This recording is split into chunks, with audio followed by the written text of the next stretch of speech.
The years of stalemate on the Western Front were decisively ended in August 1918 when the Allied nations launched the first of a series of offensives that drove the German army out of France and threatened to take the war onto German soil, forcing the German government to sue for peace. The resulting armistice came into effect at the 11th hour of the 11th day of the 11th month of 1918. The Great War had ended with an Allied victory. The Road to Victory series reveals the parts played by the Army Corps during 1918 and the final phase of the war, the period which came to be known as the 100 Days Offensive. What I have before me here is what is called a Thomas splint, a very simple device designed by Dr. Hugh Thomas in 1870. Dr. Thomas is often regarded as the father of orthopedic surgery.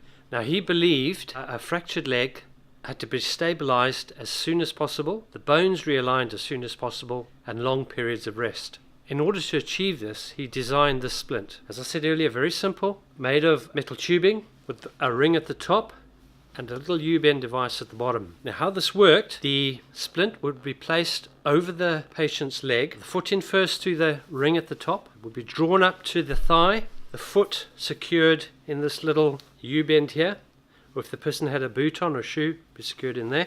The leg tied onto or attached to the splint by these bandages. Unfortunately, his practice fell out of use. But in 1916, his son-in-law, Sir Robert James, reintroduced the splint. Now, this was in response to the high mortality rate of soldiers who were injured in the upper thigh. When they were removed from the battlefield, they would just be picked up, placed on a stretcher. Now, that aggravated the wound in the thigh. The bones would rub together, they would break further or move within the muscular structure around it. The bleeding would increase, other blood vessels would be ruptured, and there was a high risk of infection. Now, 80% plus of these soldiers who suffered from this injury died as a result of it.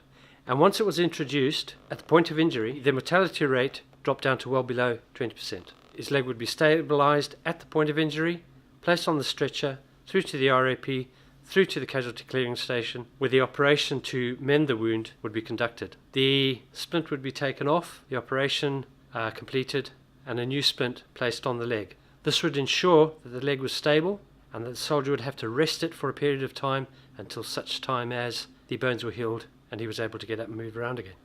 The splint's use was well established by the 100 Days Offensive, and many more lives were saved. It is a testimony to the design of this piece of equipment.